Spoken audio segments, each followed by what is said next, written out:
bien, bonsoir à toutes et à tous.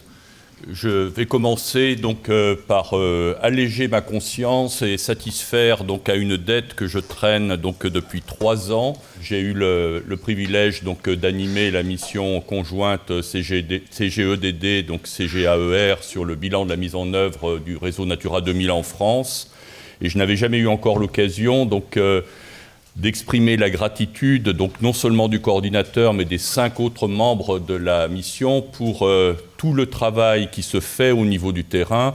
Et j'espère que celles et ceux qui ont lu le rapport donc, ont su voir à travers un certain nombre de formulations combien nous avons considéré qu'il était extrêmement important donc, de reconnaître le travail qui est fait par les femmes et les hommes qui se sont impliqués dans le dossier Natura 2000.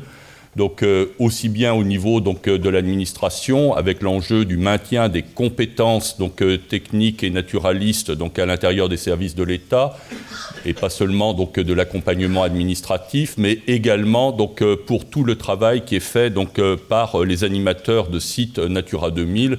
Et il est très clair que nous avions adressé donc, un message assez fort donc, au ministère donc, en disant que s'il y avait des économies donc, à faire, franchement, donc c'était pas là donc qu'il fallait donc se précipiter. Donc on est bien conscient que le contexte général n'est pas simple, donc mais Natura 2000, donc c'est certes des territoires, c'est certes des espèces et des habitats, mais c'est aussi donc des femmes et des hommes qui sont impliqués au service d'un grand projet. Grand projet, on a parlé de 35 ans, donc on ne sait pas donc, jusqu'à quand, mais en tout cas, donc, c'est votre énergie donc, qui permet d'avoir des chances de réussite. Je vais faire donc, aussi donc, une petite intervention de prudence. Si certaines ou certains d'entre vous attendaient que je fasse donc, un compte-rendu extrêmement synthétique de tout ce qui a été dit, ils vont être déçus. Donc, j'avais essayé de me renseigner sur ce qui était attendu de moi. On m'a dit, grand témoin, que j'avais pas mal de liberté. Donc, c'est ma subjectivité donc, qui intègre 2 choses. Donc, l'ensemble donc, du travail qui a été fait par la mission CGEDD, CGAER, et puis donc, tout ce que j'ai entendu donc, aujourd'hui. Alors, je suis absolument désolé, donc certains se sentiront davantage donc, ciblés donc, par ce que je vais dire. D'autres pourraient considérer légitimement que je n'ai pas donné assez de place donc, aux contributions qu'ils ont apportées donc, à la réflexion. Je représente d'avance mes excuses, mais je revendique donc, cette subjectivité. Alors, le premier point donc, qui me semble très important dans cette journée, eh bien, c'est d'abord donc, d'avoir parlé donc, de suivi et d'évaluation.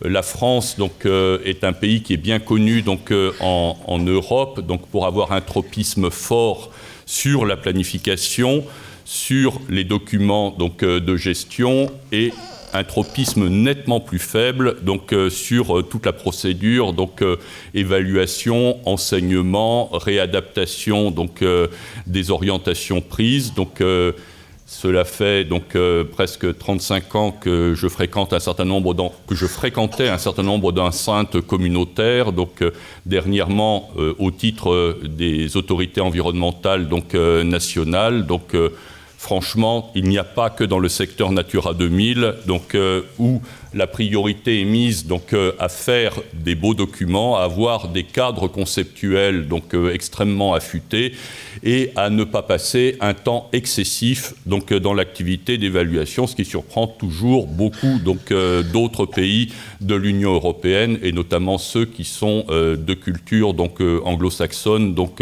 ou nordique. Et je trouve remarquable donc, d'avoir choisi ce thème-là donc, pour la journée donc, d'aujourd'hui. Hein.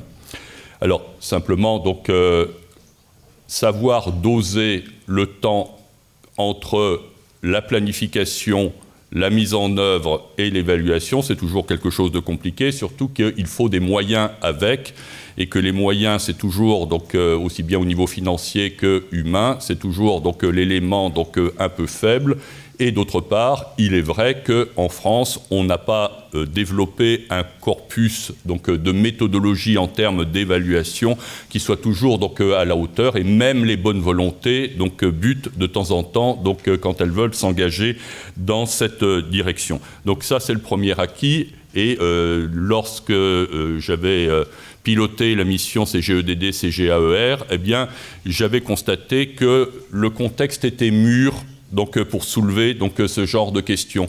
Et nous avons rencontré, donc, de façon très partielle, puisque nous n'avons pas pu visiter donc, toute la France, on a choisi donc, un nombre limité de régions et d'interlocuteurs, mais on a vu qu'un peu partout, il se développait des expérimentations, des idées, avec de temps en temps donc, la conscience de rentrer sur un terrain un peu compliqué, un peu mouvant, dans lequel un animateur de site pouvait se sentir un peu seul, un peu isolé, un peu dépassé, dans d'autres où il se faisait quelque chose qui était davantage en réseau, avec de temps en temps donc, des appuis extérieurs, et puis avec beaucoup de difficultés sur le choix du bon niveau. Donc, est-ce que je privilégie des méthodes d'évaluation donc, assez rustiques, assez simples, faciles à porter donc, au niveau des dialogues sur l'environnement d'un site, ou est-ce que je vise donc, des évaluations beaucoup plus ambitieuses au niveau donc, scientifique et technique, au risque de perdre donc, en cours de route donc, l'intérêt d'un certain nombre de gens qui s'engageaient donc, dans le projet donc, Natura 2000. Deuxième donc, élément de contexte qui me paraît rendre important donc, l'enjeu de l'évaluation, lorsque nous avons fait la mission, donc, nous ne savions pas très bien où est-ce que nous mettions les pieds, donc, notamment nous nous posions la question par rapport à l'image que nous avons prise donc, du volcan pas complètement éteint, donc est-ce que nous étions donc proches donc, de nouveau d'une poussée donc, de lave. Donc, qu'est-ce qui déclencherait cette poussée de lave?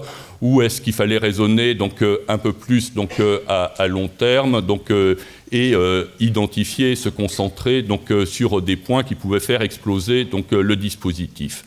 Donc, nous sommes arrivés assez rapidement à la conclusion que oui, il existe donc, objectivement quelques sites Natura 2000 et quelques thématiques qui sont susceptibles, donc suivant une loi que nous ne sommes pas capables d'anticiper, de faire reprendre la mayonnaise et repartir, mais que ce n'était pas ça, donc que nous considérions comme étant le problème potentiel le plus important donc, pour Natura 2000, c'est que nous avons identifié un nombre plus important, je ne dis pas qu'il est majoritaire, mais plus important donc, de sites donc, où la logique de la contractualisation, de l'animation de territoire, eh bien, les gens s'usent donc, avec le temps.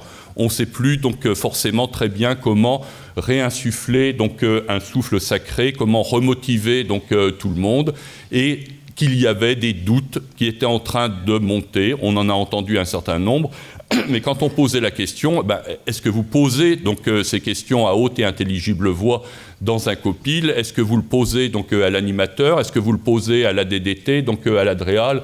Oh non, donc c'est pas la peine. Et donc nous identifions donc, un risque que, eh bien, dans un certain nombre de procédures, donc, les gens ne savent plus très bien où est-ce qu'ils en sont, à quoi sert leur présence, à quoi sert Natura 2000, comment mesurer les résultats positifs de l'engagement, et Dieu sait, donc quand je dis engagement, ça peut être dans les deux sens, c'est-à-dire positif, négatif, les combats, enfin en tout cas, il y a eu de l'énergie donc investie, eh bien, quel enseignement donc en tirer? Et un certain nombre de personnes nous ont dit, moi, je vais de moins en moins, donc je ne sais pas très bien à quoi ça sert, donc, mais finalement, donc, comment mesurer les progrès donc, établis, etc. Et donc, nous avions identifié le risque qu'un certain nombre de gens donc, quittent subrepticement donc, la sphère de préoccupation collective Natura 2000 en laissant donc, au dernier le soin d'éteindre la lumière donc, en partant, auquel cas on n'aurait pas de crise de type volcanique, mais plutôt donc, un système de désertion. Et parmi les gens qui nous ont expliqué le contexte d'un certain nombre de sites et surtout qui nous ont expliqué pourquoi donc, ils avaient des doutes à continuer donc, à s'engager, eh bien, revenait de façon inlassable comment évaluer les progrès donc, constatés, comment convaincre que nous avions eu raison d'y consacrer du temps, de l'énergie, de l'argent. Quel est l'intérêt donc de mettre de l'argent dans tel et tel domaine? Quel est l'intérêt de contraindre les agriculteurs, les forestiers, les chasseurs, etc. à faire évoluer leurs pratiques si on n'est pas capable de leur démontrer concrètement ce qui a changé et la direction dans laquelle on est parti, que cette direction est bonne ou en tout cas prometteuse. Et ça nous a vraiment complètement convaincus et perturbés qu'il y avait un enjeu très fort sur cette question-là, indépendamment de l'enjeu scientifique, consubstantiel à la directive, qui suit sa propre logique, mais que l'évaluation n'était pas résumable à la manière dont on avait pris le problème. Et quand je dis qu'on avait pris le problème, je me mets au premier rang dans le paquet, puisque certaines et certains d'entre vous savent que j'ai été sous-directeur des espaces naturels pendant 8 ans, et donc je porte consubstantiellement une part de la responsabilité des messages qui ont été diffusés, des priorités qui ont été identifiées, et que je ne me mets pas du tout à part de ça. Et puis le deuxième point, c'est que nous avons rapidement pris conscience qu'il y avait un élément fondamental qui avait changé dans le paysage Natura 2000, c'est la place des collectivités territoriales. Alors un certain nombre sont dans la salle, mais surtout des conseils régionaux. Et là, je me suis précipité sur la liste des présents et je suis extrêmement heureux de saluer le conseil régional du Grand Est qui a envoyé 2 représentants. Et puis je suis obligé de m'arrêter là. Mais en tout cas, je demande instamment au conseil régional du Grand Est d'essayer d'irriguer, de convaincre, de montrer que sur une question qui est importante pour les conseils régionaux, ça bouge, les questions sont identifiées et prises à bras-le-corps par la communauté des gestionnaires de sites Natura 2000 avec l'assistance de l'AFB et des services de l'État. Alors les régions, elles sont autorités de gestion sur les fonds communautaires. Et quand nous les avons rencontrés, aussi bien au niveau de l'ARF qu'un certain nombre de conseils régionaux, c'est tout à fait normal. Ils se posent des questions. Nous avons à faire des choix, nous avons à arbitrer. Et au nom de quoi? Au nom de quelle démonstration d'efficacité? Il faut mettre de l'argent dans ces directions. À quoi sert cet argent? Est-ce que c'est un investissement efficace? Et je pense que pour la prochaine génération de fonds communautaires, après 2020, nous avons intérêt collectivement à préparer des argumentaires, non seulement au niveau national, mais également au niveau régional, pour démontrer que, oui, il y a une efficacité dans l'argent et l'énergie investis dans Natura 2000. Alors quand on a dit ça, on commence à rentrer dans les questions un peu plus compliquées, parce que derrière l'évaluation, et la journée d'aujourd'hui a été extrêmement instructive, on met des tas de choses différentes. Alors, nous avions été marqués pendant la mission Natura 2000 par l'incompréhension généralisée sur l'exercice du rapportage tous les 6 ans et sur ce que l'on pouvait en déduire pour Natura 2000. Nous avons entendu des contresens manifestes, mais surtout un message qui semblait se développer, qui n'était pas généralisé, mais qui se développait sur le thème que tout ceci était bien décourageant, qu'on ne voyait pas sortir les choses, et que ça alimentait un certain scepticisme ou un certain doute. Alors bon, mais ça, c'est une procédure, et quand on lit, et j'en discutais avec Julien Tourou, quand on revient aux fondamentaux du rapportage, on s'aperçoit que c'est pas là qu'on peut trouver les réponses à nos questions, en tout cas à celles pour lequel c'est nécessaire de faire fonctionner la conviction, le pouvoir d'attirer et de mobiliser du temps, de l'énergie et de l'argent. Alors on a entendu donc derrière l'évaluation de temps en temps l'évaluation ou le retour d'expérience sur des choix qui ont été faits dans un endroit, voire sur un document particulier.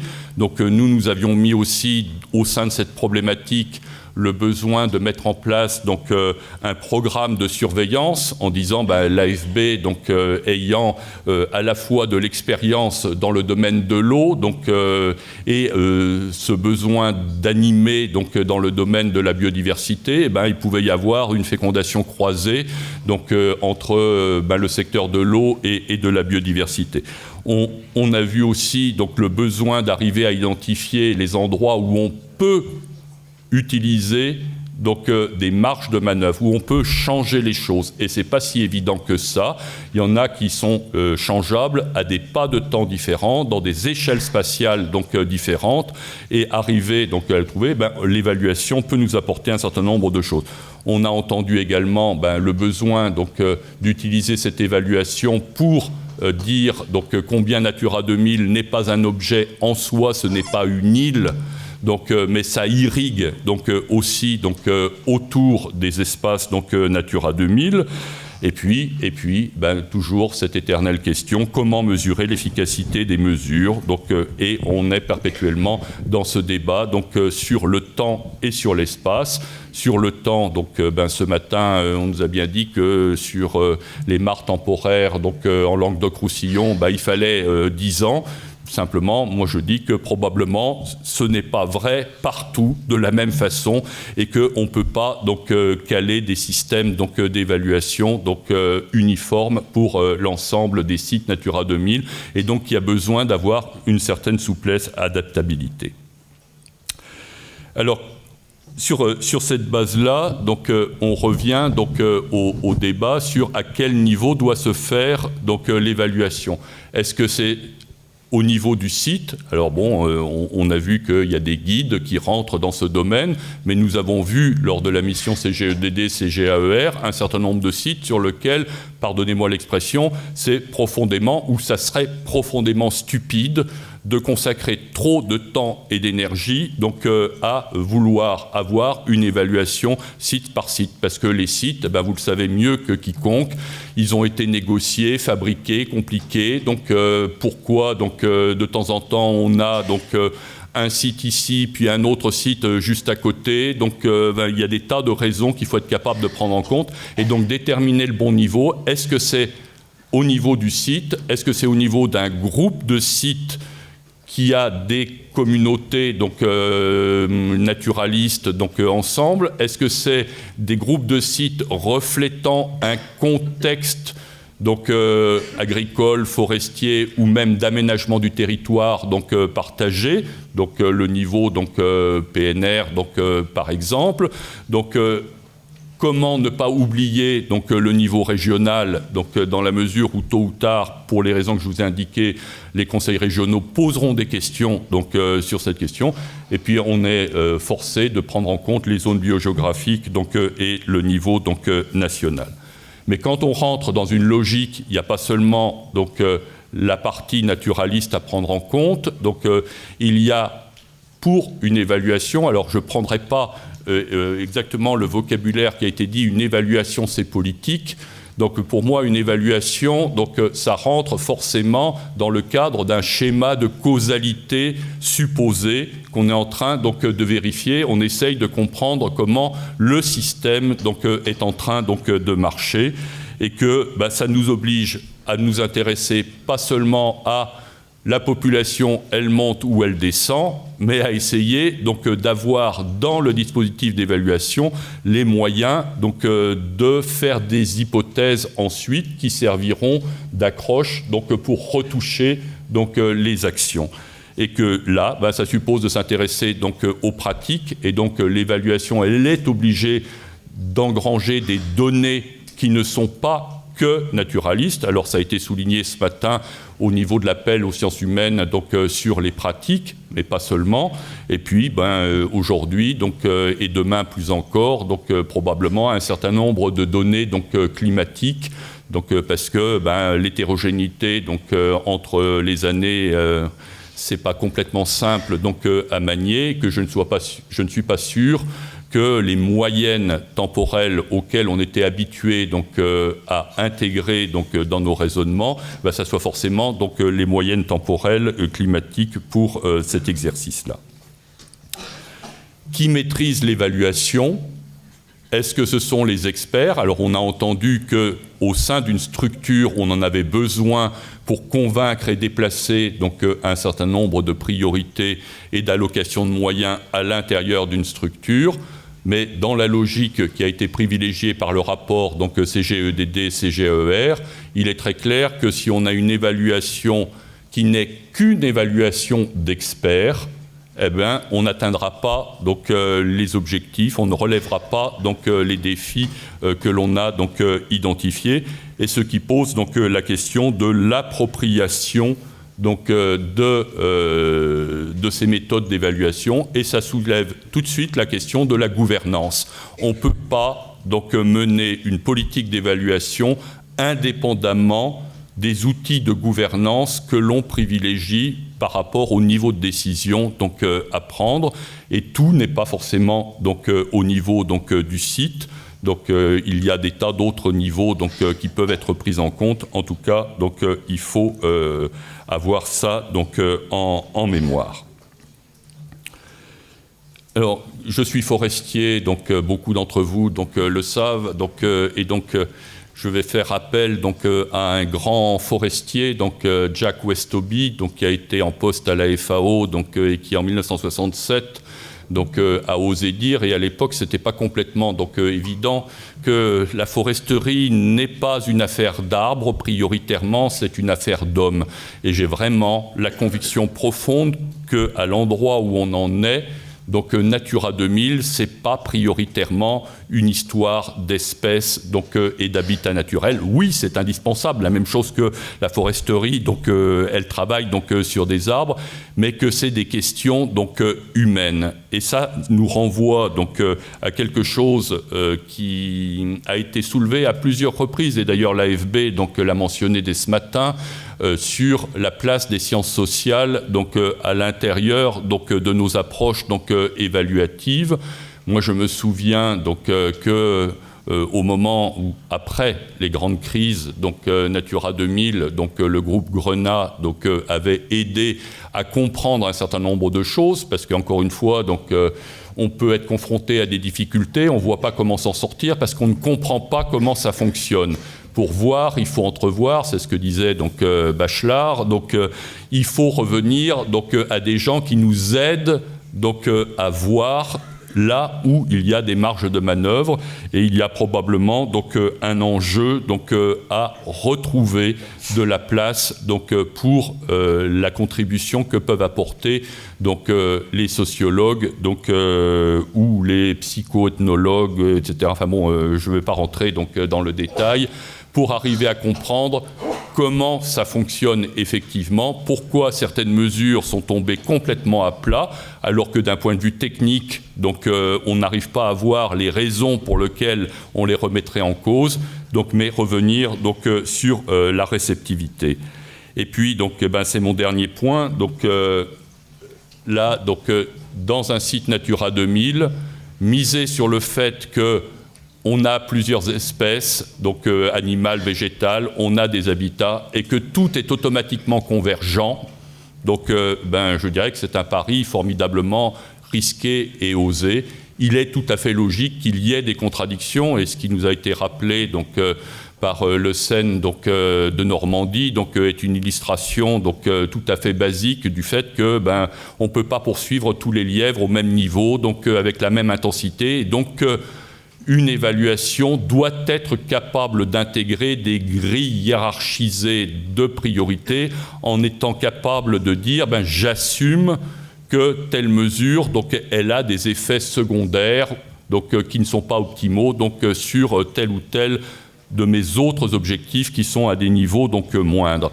Et donc là, être capable de gérer ces contradictions, donc ce qui est le lot de n'importe quel gestionnaire territorial, hein, donc qu'il soit agriculteur, donc forestier, éleveur, donc il n'a jamais tous les éléments qui vont dans le même sens. Et donc il y a à l'assumer publiquement. Et ce qui a été dit, donc, et notamment donc, par Fanny Landy-Ramirez donc, et Madame Herschel, donc, c'est que on ne cherche pas nécessairement à tout optimiser, mais on cherche à être capable de rendre compte publiquement des raisons pour lesquelles on a fait donc, ces choix.